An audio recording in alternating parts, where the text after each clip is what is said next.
பாமக தலைமையில் கூட்டணியா அல்லது திராவிட கட்சிகள்? பொறுத்திருந்து பாருங்கள். இன்னும் காலம் இருக்கு, தேர்தலுக்கு காலம் இருக்கு, பொறுத்திருந்து பாருங்கள். ஆனால் சட்டமன்ற தேர்தலுக்கு பிறகு தமிழ்நாட்டிலே கூட்டணி ஆட்சி, அதில் பாமக அங்கமாக இருக்கும். நேற்று மாநாடு முடிஞ்சு வர இடத்துல பார்த்தீங்கன்னா எல்லா இடத்துலையும் போலீஸ் கிடையாது சொல்லியிருக்காங்க. அரியல் மாவட்டம் ஃபுல்லாக பார்த்தீங்கன்னா அது திரும்பி வர பாமக தொண்டர்கள் வந்து உணவு கூட கிடையாது, தண்ணீர் கூட கிடைக்காத அளவுக்கு பண்ணியிருக்காங்க. அதை பற்றி என்ன நினைக்கிறீங்க? இதே தான் திருவண்ணாமலையில் நடந்தது. திருவண்ணாமலையில் சமீபத்தில் மிகப்பெரிய ஒரு மாநாடு நடத்தணும். உழவர் பேரியக்க சார்பில் விவசாய மாநாடு, லட்சக்கணக்கான மக்கள் கூடினார்கள்.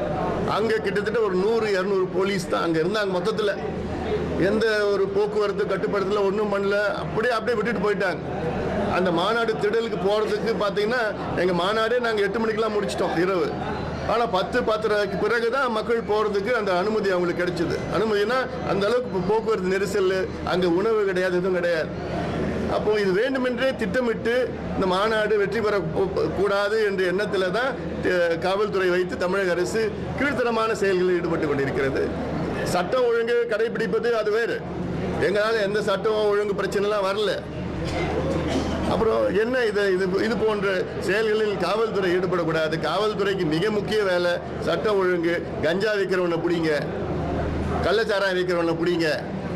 தமிழ்நாட்டில் பார்த்தீங்கன்னா இந்த பெண்களுக்கு எதிரான பாலியல் வன்கொடுமைகள் இந்த ஒரு மாதத்தில் கிட்டத்தட்ட 15 சம்பவங்கள். ஒரு மாதத்தில் இந்தியாவில் எந்த மாநிலத்தில் அப்படி நடக்கல. கிருஷ்ணகிரியில் பார்த்தா அப்படி, திருப்பூரில் அப்படி நடந்துட்டு இருக்கு, ஈரோடில் நடந்துட்டு, கோயம்புத்தூரில் நடந்துட்டு இருக்குது, வேலூரில் நடந்துட்டு இருக்குது, திருச்சியில் நடந்துட்டு இருக்குது, சென்னையில் சொல்ல முடியும், அவ்வளோ மோசமாக இருக்குது. ஒவ்வொரு மாவட்டங்கள்லையும் பார்த்தீங்கன்னா 6 பேர் 7 பேர் சேர்ந்து ஒரு பெண்ணை வந்து பாலியல் பலாத்காரம் செய்கிறாங்க. என்ன காரணம்னா கஞ்சா, மதுவும் கஞ்சாவும் தான். காவல்துறைக்கு தெரியாமல் யாராவது கஞ்சா வைக்க முடியுமா? இப்போ கஞ்சா வாங்குறவன் எப்படி போய் கஞ்சா வாங்குறான்? அவனுக்கு தெரிஞ்சது காவல்துறைக்கு தெரியாதாமா?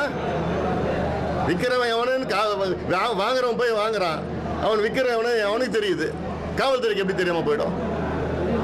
அதனால ஆனால் முதலமைச்சர் பார்க்குற தினம் தொலைக்காட்சியில் வந்து போதை பழக்கத்துக்கு அடிமையாகாதீர்கள் அப்படிலாம் நான் அப்பா இப்பெல்லாம் சொன்னதுலாம் பிரயோஜனம் கிடையாது. உங்ககிட்ட தான் அதிகாரம் இருக்குது, உங்ககிட்ட சட்டம் இருக்கு. கையெழுத்து போட்டு நாங்கள் பூரண மதுவிலக்கு கொண்டு வருவோம்னா தமிழ்நாட்டில் உள்ள கிட்டத்தட்ட 3/4 சட்ட ஒழுங்கு பிரச்சனைக்கு தீரும். அதே போன்று நீங்கள் காவல்துறையில் கட்டுப்பாட்டுடன் நடந்து கஞ்சாவை ஒழிக்க சொன்னால் ஒரே வாரத்தில் ஒழிக்க முடியும். ஒரு வாரத்தில் எங்ககிட்ட அதிகாரத்தை ஒழிக்க எங்களுக்கு தேவை ஒரு வாரம் தான். அது எங்களால் செய்ய முடியும். ஆனால் அதை பற்றி எந்த அக்கறையும் எந்த கவலையும் முதலமைச்சருக்கு கிடையாது. விளம்பரம் மட்டும்தான். காலையிலேருந்து விளம்பரம் 2 மணி நேரம் வந்து விளம்பரம் படுத்திட்டு அவ்வளோதான் நடக்குது. விளம்பர அரசு தான் நடந்துட்டு இருக்கு. இப்போ அது அவங்களுக்கும் அண்ணன் பிஜேபிக்கும் இருக்கிற பிரச்சனை. அது எங்களுக்கு அது எந்த கருத்தும் கிடையாது. அதை விட முக்கியமான பிரச்சனைகள் இருக்குங்க. அதில் வந்து கவனம் செலுத்துங்க. இந்த பாலியல், பெண்களுக்கு எதிரான பாலியல் வன்கொடுமைகள், கஞ்சா பிரச்சனை, இது போன்ற வந்து ஜாதிவாரி கணக்கெடுப்பு பிரச்சனை, ஆசிரியர்கள் எவ்வளோ பேர் நிரந்தரம் ஆக்கணும்னு சொல்லிட்டு வாக்குறுதி கொடுத்தாங்க. அதே போன்ற அரசு ஊழியர்களும் ஆசிரியர்களுக்கும் கிட்டத்தட்ட நாங்கள் ஆட்சிக்கு வந்து உடன் பழைய ஓய்வூதியத்தை கொண்டு வருவோம் என்று வாக்குறுதி, பொய்யான வாக்குறுதி கொடுத்தாங்க. நீட்டு நாங்கள் வந்தவுடன் நீட்டை ரத்து பண்ணுவோம், ஒரே வாரத்தில் ரத்து பண்ணுவோம். யார் சொன்னா? முதலமைச்சர் ஸ்டாலின் அவர்களும், இப்போ துணை முதல்வர் உதயநிதி அவர்களும், இப்போ நாடாளுமன்ற உறுப்பினர் கனிமொழி எத்தனையோ முறை வந்தவுடன் முதல் வாரத்தில் கையெழுத்து போடுவோம் இப்படிலாம் பேசினாங்க. எப்படி கையெழுத்து போட்டீங்களா? 4 ஆண்டுகள் ஆகிறது. நாங்கள் மாதம் மின் கணக்கெடுப்பு நடத்துவோம்னு சொன்னாங்க. நடத்துனாங்களா? இல்லையே. மாதம் மின் கணக்கெடுப்பு நடத்தினாங்கன்னா கிட்டத்தட்ட 40 விழுக்காடு நம்முடைய எல்லார் வீட்டிலுடைய மின்சார கட்டணம் குறையும். 40 விழுக்காடு. ஆனால் இன்னைக்கு கடந்த 2 ஆண்டுகளில் கிட்டத்தட்ட 36 விழுக்காடு மின் கட்டணத்தை உயர்த்திட்டாங்க.